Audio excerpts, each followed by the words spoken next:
Hello friend, आप सभी लोगों का स्वागत है अरुण मौर्य बीआरएच पे।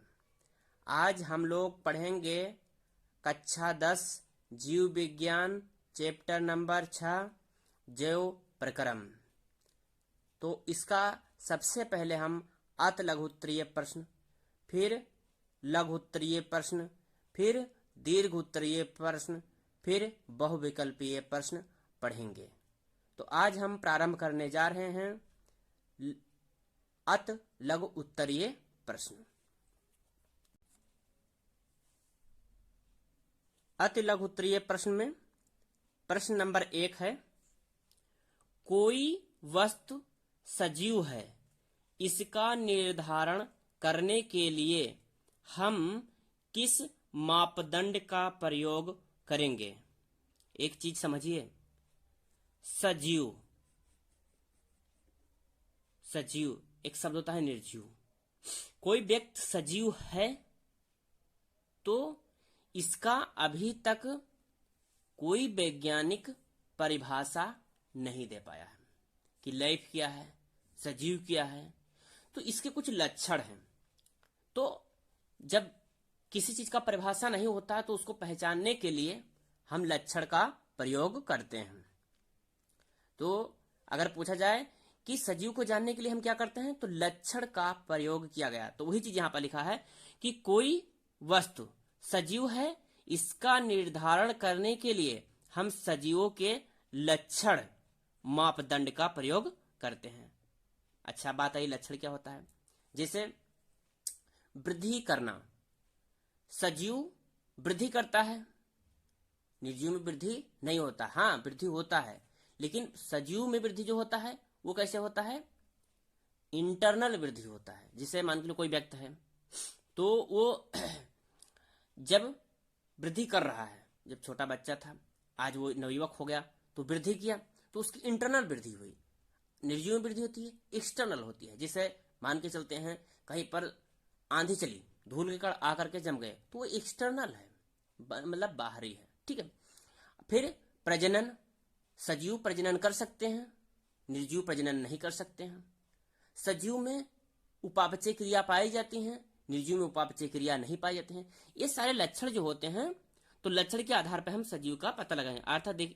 अर्थात हम देखेंगे कि इसमें गति हो रही है। सजीव में गति होती है, निर्जीव में गति नहीं होती है। ठीक है। फिर लिखा वृद्धि, वृद्धि भी सजीव में होती है और निर्जीव में नहीं होती है। श्वसन, तो कोई निर्जीव है वो तो सांस लेगा नहीं। ऐसा थोड़े ना कि कुर्सी है, कुर्सी सांस ले रही है। मान के चलते हैं मेज है, मेज सांस ले रहा है, ऐसा नहीं है। जो सजीव है वो सांस लेते हैं। जैसे मान लो मनुष्य है, कुत्ता है, बिल्ली है, भेड़ है, बकरी है, तो ये सब क्या करते हैं? श्वास लेंगे। ठीक है। तो लक्षण के आधार पर हम सजीव निर्जीव को पहचानते हैं। ठीक है, ये पहला क्वेश्चन हो गया। दूसरा है, किसी जीव द्वारा किन कच्ची सामग्रियों का उपयोग किया जाता है? अब बताइए कि कच्ची सामग्री क्या होता है। एक चीज ध्यान दीजिएगा कि कोई भी जीव है, अगर उसको जीवित रहना है तो उसको एनर्जी चाहिए और ऑक्सीजन चाहिए। एनर्जी भोजन से लेगा, एनर्जी किससे लेगा? भोजन से लेगा। तो जैसे कि आप जितने भी खाने वाली चीजें हैं, जैसे कि मान के चलते हैं कार्बोहाइड्रेट है, फैट है, प्रोटीन है, ये सब चीजें क्या है? कार्बन से मिलकर बनी है। किससे बनी है? कार्बन से। और हम जो सांस लेते हैं उसमें क्या होता है? ऑक्सीजन लेते हैं। तो वही चीज कहा गया है कि किसी जीव द्वारा कार्बन और ऑक्सीजन का उपयोग कच्ची सामग्री के रूप में किया जाता है। ठीक है। अच्छा, कार्बन अभी समय नहीं बैठा होगा, अभी हम आपको बताएं। जैसे ग्लूकोज है, ग्लूकोज का फार्मूला क्या होता है? C6H12O6। ठीक है। तो इसको जब आप देखेंगे तो कार्बन कितने हैं? 6। तो चूंकि जिस कंपाउंड में कार्बन होता है उसको हम कार्बनिक यौगिक बोलते हैं, तो वही चीज कहा गया है कि हम कार्बन का और ऑक्सीजन को लेंगे। ठीक है, अब समझ बैठा। चलिए आगे देखते हैं। प्रश्न नंबर 3। प्रश्न नंबर 3 है, जीवन के अनुरक्षण के लिए आप किन प्रक्रमों को आवश्यक मानोगे? अनुरक्षण के लिए, शब्द पे ध्यान देना। यानी हम इसको ऐसे समझिए कि जीवन जीना है तो जीवन जीने के लिए आपको किस चीज की जरूरत पड़ेगी? जीवन जीने के लिए आपको 5 चीज की जरूरत पड़ेगी। क्या क्या है जीवन अनुरक्षण के लिए? ठीक है, क्या क्या है? पहला है श्वसन, श्वास लेना जरूरी है। भोजन लेना भी जरूरी है, मतलब पोषण। वाहन, वाहन का मतलब होता है ब्लड का सर्कुलेशन। अगर जाहिर सी बात है ब्लड का सर्कुलेशन ना हो तो जाहिर सी बात है कि भोजन शरीर के अंदर एक स्थान से दूसरे स्थान पर नहीं जा सकता है, इसलिए वाहन का भी जरूरी है। ये तीसरा हो गया। अब आता है चौथा उत्सर्जन। उत्सर्जन क्या होता है? शरीर में बनी गंदगी को बाहर निकालने की घटना को हम उत्सर्जन कहते हैं। जैसे पेशाब है, पसीना है, तो ये सब क्या होते हैं? उत्सर्जन होते हैं। ठीक है। एक होता है प्रजनन, यानी इसको जनन कहते हैं। पांचवा कौन सा है? जनन। पांचवा कौन है? जनन। जनन जो होता है, कोई भी जीव है अपने संतान को जन्म देता है जिससे उसकी प्रजाति आगे बढ़े। ठीक है। तो जीवन के अनुरक्षण के लिए कितनी चीजें जरूरी हैं? 5। कौन कौन? श्वसन, पोषण, वहन और उत्सर्जन, और क्या? जनन। एक चीज ध्यान देना, मल त्याग करना उत्सर्जन नहीं है। मल त्याग करना मतलब वो उत्सर्जन नहीं है। पेशाब है, पेशाब करना है, या फिर आप पसीना निकलता है, ये सब उत्सर्जन में गिनती होते हैं। ठीक है। अब चलते हैं आगे, देखते हैं प्रश्न नंबर 4।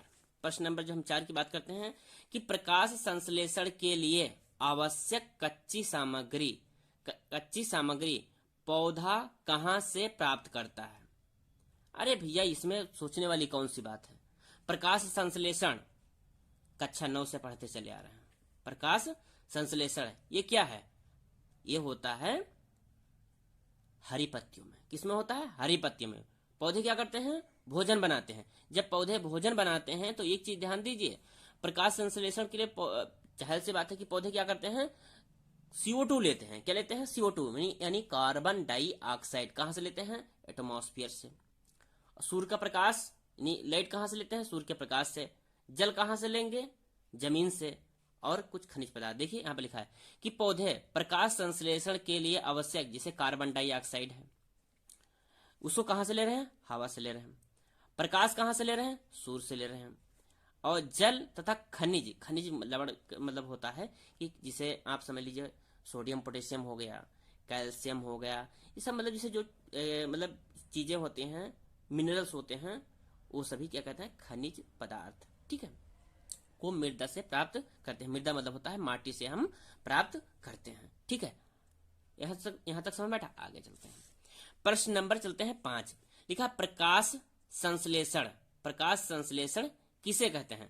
प्रकाश संश्लेषण के लिए आवश्यक विभिन्न घटकों के नाम लिखिए। यह क्वेश्चन ऐसे पूछ सकता है कि प्रकाश संश्लेषण की परिभाषा लिखिए तथा इस क्रिया की रासायनिक अभिक्रिया का समीकरण बताइए। एक चीज ध्यान दीजिएगा, हम आपको पहले बताते कि प्रकाश संश्लेषण में क्या होता है? भोजन बनता है। भोजन मतलब ग्लूकोज बनेगा। देखो कार्बन डाइऑक्साइड लिए, क्या लिए? वाटर लिए, और सूर्य से क्या लिए? ऊर्जा लिए, यानी प्रकाश लिए। तो CO2, H2O और सूर्य के प्रकाश की उपस्थिति में ये क्या बन रहा है? C6H12O6। ये क्या है? हमारा ग्लूकोज बन रहा है। क्या बन रहा है? ग्लूकोज। और H2O प्लस में O2 ऑक्सीजन बाहर निकल रहा है। ठीक है, तो अब बात आती है कि एक शब्द होता है मेटाबॉलिज्म। मेटाबॉलिज्म 2 प्रकार के होते हैं। एक होता है, देखो हम बता रहे हैं क्या होता है मेटाबॉलिज्म। मेटाबॉलिज्म, ठीक है, ये कितने प्रकार के होते हैं? 2 प्रकार के। एक होता है एनाबॉलिज्म, एनाबॉलिज्म, ठीक है, और दूसरा क्या होता है? कैटाबॉलिज्म। यहाँ जगह थोड़ा कम पड़ा है, कोई बात नहीं। कैटाबॉलिज्म, इसका मतलब क्या है? एना मतलब बोलिज्म मतलब किसी चीज का सिंथेसिस होता है, मतलब वो बनता है। और कैटाबॉलिज्म मतलब उस काटी छांटी जाती है। ठीक है, इन दोनों प्रोसेस को हम लोग मेटाबॉलिज्म बोलते हैं। तो यहाँ पर क्या हो रहा है? कोई नया पदार्थ बन रहा है, ग्लूकोज बन रहा है। 2 चीजें आपस में मिलकर के क्या बन रहा है? ग्लूकोज बन रहा है। तो ये हमारा क्या हो गया? एनाबॉलिज्म हो गया। क्या हो गया? एनाबॉलिज्म हो गया। ठीक है, तो वही चीज होता है कि प्रकाश संश्लेषण वह उपचायक क्रिया है जिसके द्वारा कार्बन सरल यौगिक जल तथा कार्बन डाइऑक्साइड को प्रकाशीय ऊर्जा के द्वारा कार्बोहाइड्रेट के रूप में बदल दिया जाता है। अब थोड़ा ध्यान दीजिएगा कि प्रकाश संश्लेषण वह उपचायक क्रिया है। ठीक है, उपचायक मतलब क्या होता है? उपचायक का मतलब होता है कि एक होता है अपचायक, एक होता है उपचायक। ठीक है, तो यहां पर क्या हो रहा है कि CO2 से और H2O मिलकर क्या हो रहा है? ग्लूकोज बना रहे हैं। तो जब CO2 से ग्लूकोज बन रहा है, इस घटना को हम उपचायक कह रहे हैं। ठीक है, अब सरल यौगिक, एक चीज ध्यान दीजिएगा, लिखा है कि अकार्बनिक सरल यौगिक से कार्बोहाइड्रेट बन रहा है, ये कार्बनिक यौगिक है। जैसे CO2 है, H2O है, आपस में ये सरल यौगिक है, आपस में कंबाइंड हुए तो ये चीज बन गया। ठीक है, और ये किसके अंतर्गत होता है? पर्णहरिम। पर्णहरिम मतलब क्लोरोफिल, जिसके कारण पत्तियां हरी होती हैं, उसके अंदर ये प्रक्रिया होती है। और जो ऑक्सीजन निकलता है, कहते हैं ना पौधे ज्यादा लगाओ तो ऑक्सीजन मिलेगी, ये ऑक्सीजन मुख्य उत्पाद नहीं होता, उप उत्पाद होता है। उत्पाद मतलब जो लास्ट में बनता है उसको हम उत्पाद, लेकिन उप उत्पाद मतलब ये मेन प्रोडक्ट नहीं, मेन प्रोडक्ट ये है, मेन उत्पाद ये है, और ये होता है उसका उप होता है। जिसे होता नहीं प्रधानाचार, उप प्रधानाचार, तो मेन होते हैं प्रधानाचार और उसके नीचे होता है उप प्रधानाचार, तो ये होता है मेन और ये होता है उप उत्पाद, मतलब उसके एक समझ लीजिए कि बाई प्रोडक्ट है। अंग्रेजी में क्या कहते हैं? बाई प्रोडक्ट होता है। ठीक है, अब बात आती है कि प्रकाश संश्लेषण घटक क्या होते हैं? घटक मतलब किस किस चीज से होना जरूरी होता है, जो जरूरी होता है उसी को हम घटक बोलते हैं। घटक क्या है? सूर्य का प्रकाश के बिना प्रकाश संश्लेषण नहीं होगा। कार्बन डाइऑक्साइड अगर नहीं होगा तो प्रकाश संश्लेषण क्रिया नहीं होगा। अगर जल नहीं होगा तो प्रकाश संश्लेषण क्रिया नहीं होगा। अगर क्लोरोफिल नहीं होगा तो प्रकाश संश्लेषण नहीं होगा। यानी आप कह सकते हैं सूर्य के प्रकाश, कार्बन डाइऑक्साइड, जल और क्लोरोफिल, ये जो होते हैं प्रकाश संश्लेषण के लिए मुख्य, यानी ये विभिन्न अपघटक यानी मुख्य घटक होते हैं। ठीक है, यानी इनका होना बहुत ही जरूरी होता है, अति आवश्यक। यहाँ देखो लिखा भी है कि अति आवश्यक होता है, इसके बिना प्रकाश संश्लेषण यानी हम कह सकते हैं कि भोजन नहीं बन पाएगा। ठीक है, अब चलते हैं आगे, देखते हैं प्रश्न नंबर कितना है? 6। प्रश्न नंबर 6 है, तालाब में जहां जलीय पौधे अधिक होते हैं, जल की सतह पर बुलबुले उठते दिखाई देते हैं, क्यों? एक चीज समझिए, बुलबुले क्यों उठते हैं? आप ऐसे समझिए कि हवा क्या है, हवा हल्का होता है, वो प्रयास हमेशा यही करता है कि हम ऊपर की तरफ निकलें। तो जो जलीय पौधे होते हैं, तो जलीय पौधे भी प्रकाश संश्लेषण के दौरान ऑक्सीजन निकालते हैं। क्या निकालते हैं? ऑक्सीजन निकालते हैं। और गैस जो होता है वो हल्का होता है, हल्का कारण ऊपर की तरफ भागता है।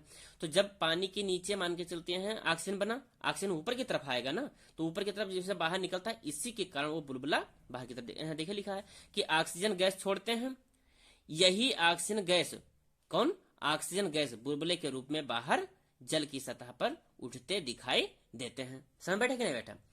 कि अगर प्रकाश संश्लेषण हो रहा है, कोई जलीय पौधा है उसमें प्रकाश संश्लेषण हो रहा है, तो ऑक्सीजन जब बन रहा है तो ऑक्सीजन क्या करता है? जल के अंदर से बाहर की तरफ निकलने का प्रयास करता है, इसीलिए वहां पर क्या होता है? कुछ बुलबुले, गैस के बुलबुले दिखाई देते हैं। ठीक है, अब चलते हैं प्रश्न नंबर 7 पे। लिखा है स्वपोषण के लिए आवश्यक परिस्थितियां कौन सी हैं और उसके उत्पाद क्या है? स्वपोषी का मतलब क्या होता है? एक चीज समझिए, जो भोजन स्वयं, यानी जो भोजन स्वयं बना ले, यानी हम कह सकते हैं कि जो स्वयं का पोषण कर ले उसको हम स्वपोषी बोलते हैं। हम लोग क्या है? परपोषी। हम लोग अपना भोजन नहीं बना पाते हैं, हम लोग गेहूं, चावल है, दाल है, जो भी चीजें हैं पौधे से ले रहे हैं, तो हम लोग क्या है? परपोषी। स्वपोषी मतलब जो स्वयं का पोषण कर ले, जैसे पौधे हैं स्वयं भोजन बना लेते हैं, तो वो क्या है? स्वपोषी है। तो क्या लिखा? स्वपोषण के लिए सूर्य का प्रकाश, क्लोरोफिल और कार्बन डाइऑक्साइड, जल आदि परिस्थितियां का होना आवश्यक है। यानी भाई जो स्वपोषी होंगे, वो स्वपोषी कौन? पेड़ पौधे हैं। पेड़ पौधे हैं, अगर प्रकाश संश्लेषण करेंगे तो प्रकाश संश्लेषण के लिए हम पहले पहले बता चुके हैं क्या चीज, प्रकाश होना चाहिए, क्लोरोफिल होना चाहिए, कार्बन डाइऑक्साइड होना चाहिए, जल होना चाहिए। ये सब क्या है, बहुत ही जरूरी है। इसके बिना हम नहीं सॉरी पौधे जो होते हैं वो भोजन नहीं बना सकते हैं। ठीक है, अब देखिए लिखा है इसके उत्पाद ऑक्सीजन, हाइड्रोजन, कार्बोहाइड्रेट होते हैं। क्योंकि प्रकाश संश्लेषण क्रिया भी आपको दिखाए थे ना, तो उसमें क्या चीज बन रहा था, ऑक्सीजन बन रहा था और कार्बोहाइड्रेट बन रहा था। जो हाइड्रोजन था, हाइड्रोजन आपको नहीं दिखाया गया था। हाइड्रोजन जो होता है ये चला जाता है एनर्जी प्रोडक्शन में। किसमें चला जाता है, एनर्जी प्रोडक्शन में। ठीक है, अब चलते हैं प्रश्न नंबर 8 में। तो प्रश्न नंबर जो 8 है कि मनुष्य के प्रत्येक जबड़े में अग्रचौड़क दांतों की संख्या बताइए तथा इनके कार्य लिखिए। एक चीज ध्यान दीजिएगा, मनुष्य के प्रत्येक जबड़े में, एक जबड़ा नीचे वाला एक ऊपर वाला, ठीक है। तो अब जैसे मान के चलो उसमें अभी इसको थोड़ा हम डिटेल में चित्र दिखाते हैं आपको। यहां पर देखते हैं ये 4 प्रकार के दांत पाए जाते हैं। अंग्रेजी में लिखा है इंसीजर, काइनाइन, प्रीमोलर, मोलर। हिंदी में इसको बोलते हैं कृदनक, रदनक, अग्रचौड़क, चौड़क। इसमें पूछा क्या है, इसमें पूछा गया है कृदनक, रदनक, अग्रचौड़क पूछा गया है। यानी अग्रचौड़क कितने हैं, आप देखिए अग्रचौड़क कितने हैं, 2 हैं। कितने हैं, 2, मतलब एक जोड़ी। कितने हैं, एक जोड़ी। तो एक जोड़ी इधर में होता है और एक जोड़ी इधर होता है। यानी हम कह सकते हैं एक जबड़े में कितने हो गए, एक जोड़ी ये, एक जोड़ी इधर, 2 जोड़ी होते हैं। कितने होते हैं, 2 जोड़ी। तो वही चीज कहा जाएगा कि जो अग्रचौड़क है, क्या है, अग्रचौड़क। ये लास्ट वाले तो इसको चौड़क बोलते हैं। तो जो अग्रचौड़क दांत होते हैं वो एक जोड़े में एक जबड़े में 2 जोड़े पाए जाते हैं। एक जोड़े ये और एक जोड़े इधर की तरफ। ठीक है,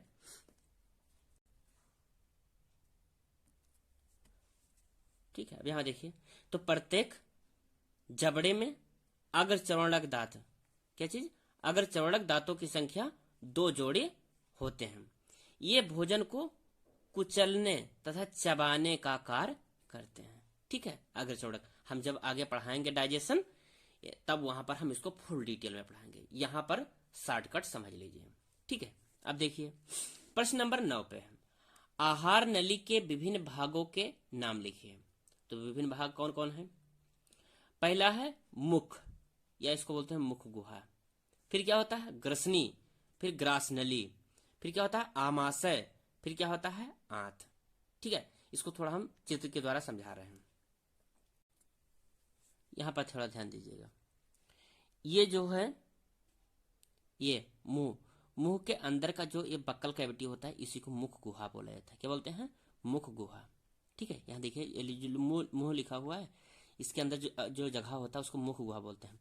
फिर ये जो होते हैं ग्रसनी बोलते हैं, इस जगह को क्या बोलते हैं, ग्रसनी। और ये जो पूरा होता है ये इसको ग्रास नली बोलते हैं। क्या बोलते हैं, ग्रास नली बोलते हैं। ठीक है, और ये होता है हमारा आमाशय। क्या होता है, ये आमाशय। ठीक है, आमाशय जिसको हम लोग नॉर्मली भाषा में पेट कहते हैं। क्या होता है, आमाशय। फिर होता है ये छोटी आंत है, ये जो दिखाई देता है ये क्या होता है, छोटी आंत होते हैं। और ये जो है ये हमारा बड़ी आंत है। ये क्या है, बड़ी आंत है। ठीक है, ठीक है।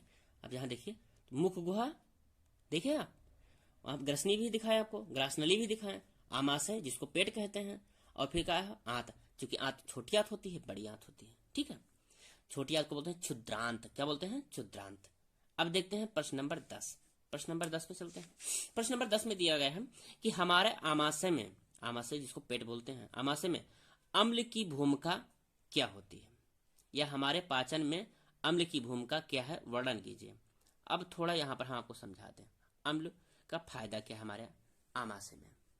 एक चीज होता है कि अगर मान के चलते हैं कोई कीटाणु हमारे पेट के अंदर चला गया भोजन के साथ में, तो हमारे आंत में पाया जाता है अम्ल, तो उसको क्या करता है, मार देता है। ठीक है, अम्ल कौन सा होता है, हाइड्रोक्लोरिक अम्ल, इसको HCl कहते हैं। क्या कहते हैं, HCl। जब कभी कभी डकार आती है तो खट्टी खट्टी लगती है ना, HCl के कारण ही होता है। ठीक है, जिसमें HCl ज्यादा बनने लगता है तो कहते हैं कि तेजाब पेट के अंदर बनता है। ठीक है, तो हमारे आमाशय में कौन सा होता है, ये हाइड्रोक्लोरिक अम्ल होता है, HCl होता है, ये कैसे होता है, अम्लीय होता है। ठीक है, तो अम्लीय होता है, तो अम्लीय के कारण ही कुछ बैक्टीरिया को मारा जाता है। क्या किया जाता है, अगर मन को बाई चांस कोई बैक्टीरिया है या प्रोटोजोन्स कुछ भी आ गया है तो उसको क्या करता है, ये मार देता है। और ये काम करता है, एक काम और होता है कि ये पेप्सिन जो एंजाइम होता है उसको एक्टिवेट करता है। ठीक है, ये क्योंकि पेप्सिन जो पहले इनएक्टिव फॉर्म में था, वो इनएक्टिव फॉर्म में था, वो था पेप्सिनोजन के रूप में। पेप्सिनो यानी हम ऐसे देखिए, पेप्सिनोजन जो होता है, पेप्सिनोजन को पेप्सिन में, किसमें, पेप्सिन में। ठीक है, तो पेप्सिन में कौन बदलता है, पेप्सिन में बदलने का काम होता है कोई HCl करता है। कौन करता है, HCl। ठीक है, तो HCl ही तो है जो पेप्सिनोजन को पेप्सिन में बदलता है। ठीक है, वही चीज लिखा है कि पेप्सिन एंजाइम की क्रिया में सहायता होती है। कौन करता है, HCl यानी स्टिंग मीडियम करता है। और क्या करता है, कीटाणुओं को नष्ट करता है, कीटाणुओं को नष्ट भी करता है। समझ बैठ गया कि नहीं बैठा। अब हमारे पेट में HCl होने से फायदा क्या क्या है, दो फायदा है, पेप्सिन एंजाइम और दूसरा कीटाणुओं का नष्ट करना। ठीक है, अब देखते हैं आगे। प्रश्न नंबर कितना है, 11, कि पाचन एंजाइम का क्या कार्य है।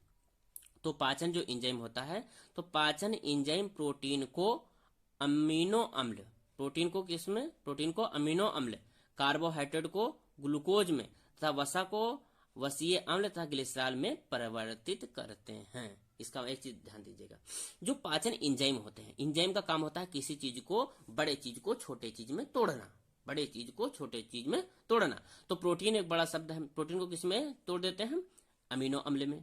कार्बोहाइड्रेट बहुत बड़ा है, ये पॉलीमर है, इसको तोड़ देते हैं ग्लूकोज में। ठीक है, ग्लूकोज क्या है, एक मोनोमर है। वसा बहुत बड़ा है, इसको वसीय अम्ल तथा ग्लिसरॉल में तोड़ देते हैं, ये छोटे छोटे हो जाते हैं। ठीक है, बड़े चीज को छोटे चीज में तोड़ने के लिए पाचक एंजाइम की आवश्यकता होती है। ठीक है, ये चीज समझ गए। अब चलते हैं आगे। प्रश्न नंबर 12 में, पचे हुए भोजन को अवशोषित करने के लिए क्षुद्रांत को कैसे अभिकल्पित किया जाता है। क्षुद्रांत मतलब होता है छोटी आंत। ठीक है, तो एक चीज ध्यान दीजिएगा, अवशोषित करने के लिए बोला है, क्या बोला है, अवशोषित करने के लिए। तो अवशोषित करने के लिए वहां जैसे आंत है, आंत के अंदर जैसे आप ऐसे समझिए, ये हमारी आंत है। ठीक है, ये क्या है, आंत है। तो आंत के अंदर ऐसे बिलाई बन जाता है, ऐसे, जैसे ये लेयर है आंत के अंदर, अंदर वाली लेयर है, उसमें से बिलाई बन जाती है। तो ये क्या करता है, सरफेस एरिया बढ़ा देता है। क्या करता है, बढ़ा देता है, यानी कम जगह पे ज्यादा सरफेस एरिया आ जाता है। इसी के थ्रू जो होता है भोजन को क्या करते हैं हम, ये भोजन को जो आंत होती है वो क्या करती है, उसको एब्जॉर्ब कर लेती है। ठीक है, अवशोषित कर लेती है। वही देखो लिखा हुआ है कि क्षुद्रांत के आंतरिक स्तर पे, मतलब अंदर वाले जो स्तर होता है, आंतरिक मतलब अंदर वाले स्तर पे अंगुलियों के जैसे प्रवर्धन निकल, देखिए उंगली के जैसे प्रवर्धित होते हैं, जिन्हें दीर्घ